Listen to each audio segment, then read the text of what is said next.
എല്ലാ മനുഷ്യരും എക്കാലവും ദൈവത്തോട് പ്രാർത്ഥിക്കുന്നൊരു പ്രാർത്ഥനയാണ്, കർത്താവേ, അങ്ങ് എന്നെ ഒന്ന് മറയ്ക്കണമേ.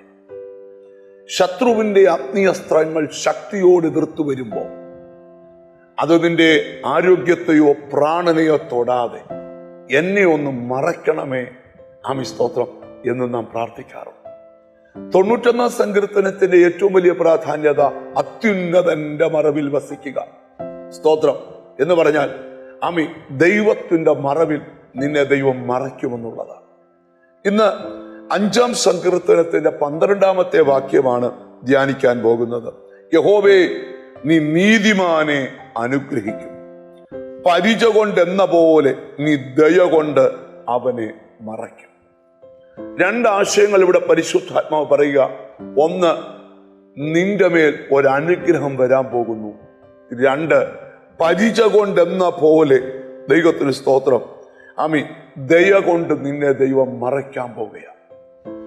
യുദ്ധക്കളത്തിൽ ഇറങ്ങുന്ന യുദ്ധം ചെയ്യുന്ന ഒരാളുടെ വലത് കൈയിൽ ഒരു വാളും ഇടത് കൈയിൽ ഒരു പരിചയമുണ്ട്.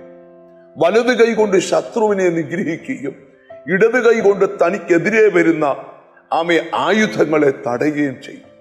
ഇവിടെ ആ പരിചയം എന്ന സങ്കീർത്തനക്കാരൻ ഉദ്ദേശിക്കുന്നത് ദൈവത്തിന്റെ ദയയാണ്. സ്തോത്രം. കണ്ടോ, നിങ്ങൾക്കെതിരെ വരുന്ന ചില ആയുധങ്ങളെ തടയുന്ന, അതിനകത്തു നിന്നെ മറയ്ക്കുന്ന ദൈവത്തിന്റെ കരം. അവിടെ എഴുതിയിരിക്കുക, യഹോവേ, നീ നീതിമാനെ അനുഗ്രഹിക്കും. എന്തോ എനിക്ക് ഹോളി സ്പിരിറ്റ് തരുന്നൊരു നിയോഗം, നിങ്ങൾ അനുഗ്രഹിക്കപ്പെടുവാനുള്ള സമയമായി. തടഞ്ഞു വെച്ച പല തടസ്സങ്ങളും ഇന്നത്തെ പ്രാർത്ഥനയിൽ റിലീസാവും. നീ യഥാർത്ഥമായിട്ട് അനുഗ്രഹിക്കപ്പെടാൻ പോവാ. മാത്രമല്ല, ദൈവത്തിന്റെ ദയ നിന്നെ മറച്ചു പിടിക്കാൻ പോവാ. 91-ാം സങ്കീർത്തനം താഴോട്ട് വായിച്ചു വരുമ്പോൾ രാത്രിയിലെ ഭയത്തെയും പകൽ പറക്കുന്ന അസ്ത്രത്തെയും ഇരുട്ടിൽ സഞ്ചരിക്കുന്ന മഹാമാരിയെയും ഉച്ചയ്ക്ക് നശിപ്പിക്കുന്ന സംഹാരത്തെയും നിനക്ക് പേടിപ്പാനില്ല. കാരണം നീ അത്യുന്നതന്റെ മറവിലാണ്. നിന്റെ വശത്ത് 1000 പേരും നിന്റെ വലത്തുവശത്ത് 10,000 പേരും വീഴും, എങ്കിലും അത് നിന്നോട് അടുത്തു വരികയില്ല. അതിന്റെ കാരണം എന്താ? നീ ദൈവത്തിന്റെ കാവലിലാണ്. ദൈവം നിന്നെ മറയ്ക്കുകയാണ്.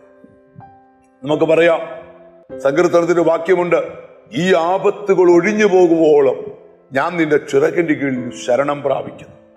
2 സന്ദേശം ദൈവം നിങ്ങളോട് സംസാരിക്കുക. നിന്നെ അനുഗ്രഹിക്കാൻ സമയമായി, നിന്നെ മറച്ചു പിടിക്കാൻ സമയമായി.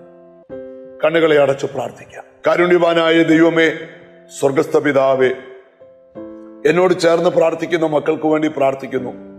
യേശുവിന്റെ അദൃശ്യകരം നിന്റെ മക്കളുടെ മേൽ നീട്ടണം.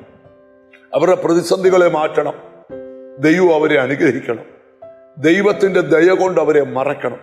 എന്നോട് ചേർന്ന് പ്രാർത്ഥിക്കുന്ന മക്കളെ നിന്റെ നാമം ചൊല്ലി പിതാവിന്റെയും പുത്രന്റെയും പരിശുദ്ധാത്മാവിന്റെ നാമത്തിൽ അനുഗ്രഹിച്ചു പ്രാർത്ഥിക്കുന്നു. അവർ അനുഗ്രഹിക്കപ്പെടട്ടെ, യേശു ക്രിസ്തുവിൻ നാമത്തിൽ തന്നെ. ആമേൻ. നിശ്ചയമായും ദൈവം നിന്നെ അനുഗ്രഹിക്കും. ദൈവത്തിന്റെ ദയ നിന്നെ മറയ്ക്കും. God bless you.